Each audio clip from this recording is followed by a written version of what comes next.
বর্তমান সরকার সবকা সাথ সবকা বিশ্বাস মন্ত্র নিয়ে কাজ করে যাচ্ছে।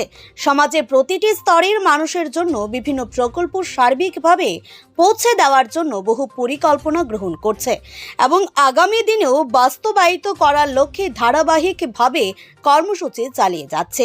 কিন্তু সমাজের সুস্থ পরিবেশকে বিনষ্ট করতে শাসক দলের নামকে ভরিয়ে নিজের স্বার্থ সিদ্ধি পূরণ করতে মরিয়া হয়ে পড়েছে বাধারঘাট বিধানসভার অন্তর্গত সিদ্ধি আশ্রম এলাকার ভবতোষ দেবনাথের ছেলে আকাশ দেবনাথ।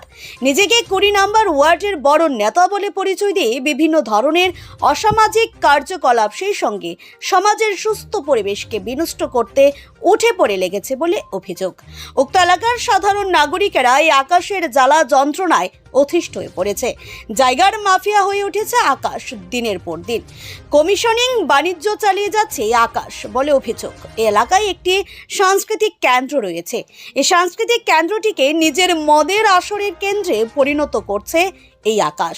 এই কেন্দ্রে বিধায়িকা নীরব ভূমিকা পালন করছে বলে অভিযোগ। এছাড়াও বিভিন্ন পূজা পার্বণ হোক কিংবা সাংস্কৃতিক অনুষ্ঠান, এই আকাশের নেতৃত্বে এই সাংস্কৃতিক কেন্দ্রটিতে চলে মদের আসর, যার ফলে সমাজের সুস্থ পরিবেশ দিনের পর দিন নষ্ট হয়ে যাচ্ছে। এলাকার মানুষ রাজ্যের মুখ্যমন্ত্রীর দৃষ্টি আকর্ষণ করে এর সুস্থ বিচারের দাবি জানিয়েছে।